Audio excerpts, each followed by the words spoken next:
ನಮಸ್ಕಾರ. ಐತಿಹಾಸಿಕ ನಗರವಾದ ಹೊಸಪೇಟೆಯಲ್ಲಿ ಸಹಕಾರ ಭಾರತಿಯೊಂದು ತುಂಬಾನೇ ಮಹತ್ವದ 3 ದಿನಗಳ ಕಾರ್ಯಕ್ರಮವನ್ನ ಆಯೋಜಿಸಿತ್ತು.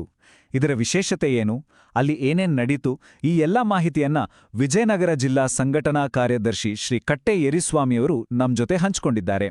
ಬನ್ನಿ ಅವರ ಮಾತಲ್ಲೇ ಈ ಕಾರ್ಯಕ್ರಮದ ಸಂಪೂರ್ಣ ಚಿತ್ರಣವನ್ನ ನೋಡೋಣ. ಸಂಸ್ಕಾರ ಇಲ್ಲದೆ ಸಹಕಾರವಿಲ್ಲ, ಸಹಕಾರವಿಲ್ಲದೆ ಉದ್ಧಾರವಿಲ್ಲ. ನೋಡಿ, ಈ ಒಂದು ಮಾತು ಇಡೀ ಸಭೆಯ ಮೂಲಮಂತ್ರವಾಗಿತ್ತು. ಅಂದ್ರೆ ಸಿಂಪಲ್, ಮೌಲ್ಯಗಳು ಇಲ್ಲ ಅಂದ್ರೆ ನಿಜವಾದ ಸಹಕಾರ ಸಾಧ್ಯನೇ ಇಲ್ಲ, ಮತ್ತು ಆ ಸಹಕಾರ ಇಲ್ಲದೆ ಸಮಾಜದ ಪ್ರಗತಿ ಅನ್ನೋದು ಆಗೋದಿಲ್ಲ. ಇದೇ ಸಹಕಾರ ಚಳವಳಿಯ ಗಟ್ಟಿ ಅಡಿಪಾಯ ಅಲ್ವಾ? ಏಪ್ರಿಲ್ 10, 2026 ಹೊಸಪೇಟೆಯ ಹೋಟೆಲ್ ಮಲ್ಲಿಗೆಯಲ್ಲಿ ರಾಜ್ಯದ ಮೂಲೆ ಮೂಲೆಗಳಿಂದ ಸಹಕಾರಿ ಕ್ಷೇತ್ರದ ನಾಯಕರೆಲ್ಲರೂ ಒಟ್ಟಿಗೆ ಸೇರಿದ್ರು. ಇದು ಕೇವಲ ಒಂದು ಸಭೆ ಆಗಿರಲಿಲ್ಲ, ಬದಲಿಗೆ ಸಹಕಾರ ಕ್ಷೇತ್ರದ ಮುಂದಿನ ದಾರಿಯನ್ನ ನಿರ್ಧರಿಸೋಕೆ ನಡೆದ ಒಂದು ಮಹತ್ವದ ಸಂಗಮವಾಗಿತ್ತು. ಆ ದಿನದ ಕಾರ್ಯಕ್ರಮಗಳ ಲಿಸ್ಟ್ ನೋಡಿದ್ರೇನೆ ಗೊತ್ತಾಗುತ್ತೆ ಎಷ್ಟು ಬ್ಯುಸಿಯಾಗಿತ್ತು ಅಂತ.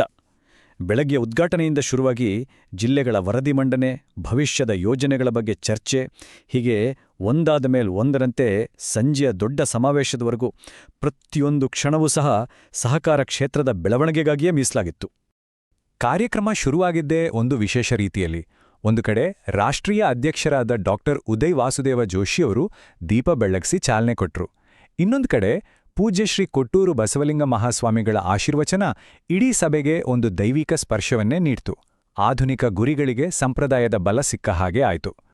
133 ಇದೇನಿದು ನಂಬರ್ ಅಂತೀರಾ? ಇದು ರಾಜ್ಯದ 32 ಜಿಲ್ಲೆಗಳಿಂದ ಈ ಕಾರ್ಯಕಾರಿಣಿ ಸಭೆಯಲ್ಲಿ ಭಾಗವಹಿಸಿದ್ದ ನಾಯಕರ ಸಂಖ್ಯೆ. ಇದು ಕೇವಲ ಒಂದು ಅಂಕಿಯಲ್ಲ, ರಾಜ್ಯದಾದ್ಯಂತ ಸಹಕಾರ ಭಾರತಿ ಎಷ್ಟು ಗಟ್ಟಿಯಾಗಿ ಬೇರೂರಿದೆ ಅನ್ನೋದಕ್ಕೆ ಇದು ಸಾಕ್ಷಿ. ಸರಿ, ಉದ್ಘಾಟನೆ ಎಲ್ಲ ಆಯ್ತು.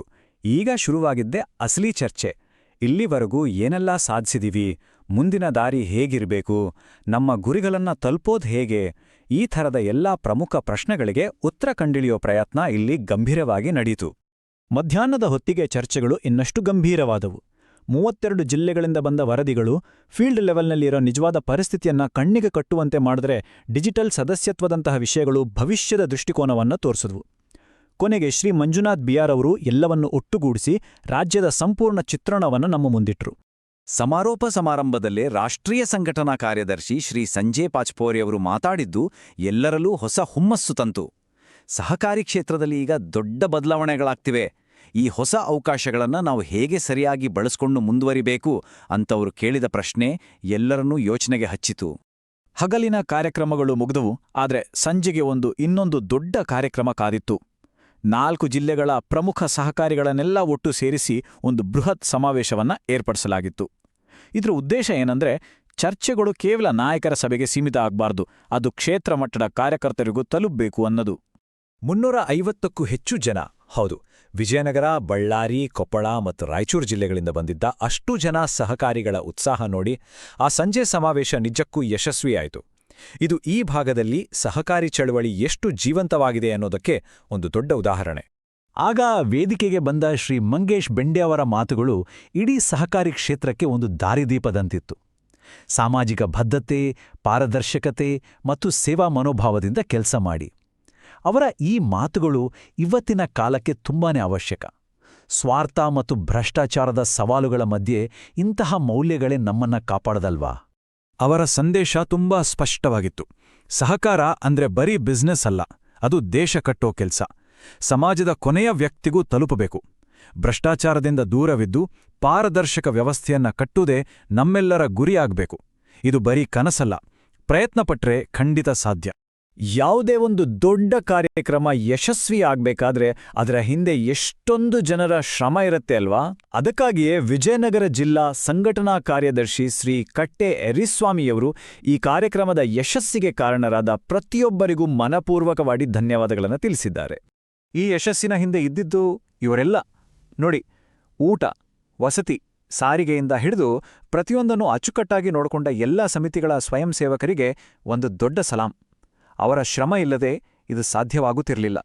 ಕಾರ್ಯಕ್ರಮವನ್ನ ಆಶೀರ್ವದಿಸಿದ ಪೂಜ್ಯರು, ಮಾರ್ಗದರ್ಶನ ನೀಡಿದ ರಾಷ್ಟ್ರೀಯ ಮತ್ತು ರಾಜ್ಯಮಟ್ಟದ ನಾಯಕರು, ಹಾಗೆಯೇ ತಮ್ಮ ಅಮೂಲ್ಯ ಸಮಯವನ್ನ ಕೊಟ್ಟು ಚರ್ಚೆಗಳಲ್ಲಿ ಭಾಗವಹಿಸಿದ ಎಲ್ಲಾ ಜಿಲ್ಲಾ ಪ್ರತಿನಿಧಿಗಳಿಗೂ ಶ್ರೀ ಕಟ್ಟೆ ಯರಿಸ್ವಾಮಿಯವರು ವಿಶೇಷವಾಗಿ ಧನ್ಯವಾದಗಳನ್ನು ತಿಳಿಸಿದ್ದಾರೆ.